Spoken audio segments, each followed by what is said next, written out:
Don't bow down. God says you shall have no other gods before him. No one should take his place in your life.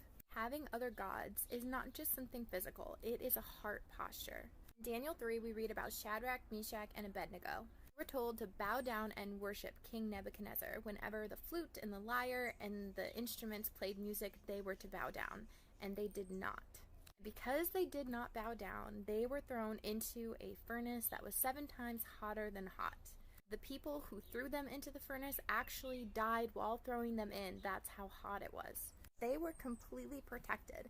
When Nebuchadnezzar looked in, he was like, I thought we threw 3 people into the fire, but look, there's 4, and he looks like a son of gods.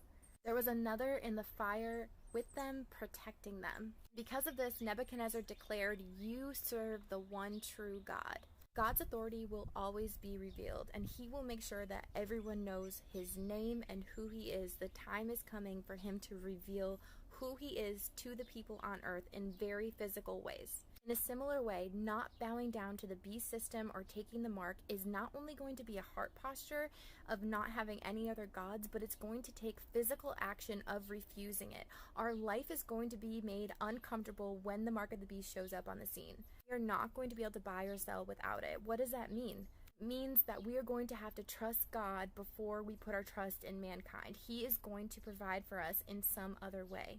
They knew that even if God didn't spare them from that fire they were thrown into, that their hope was still in him, their trust was still in him, and no matter what, they were going to obey God. The same thing needs to be true for us. Just because we believe in God, just because we love God, does not mean we're not going to be thrown into the fire when this happens. Doesn't mean that we're not going to face trials, tribulation, and the things going on this earth. We're going to be part of them somehow. Salvation of Jesus Christ is with us in any fire that comes upon this earth.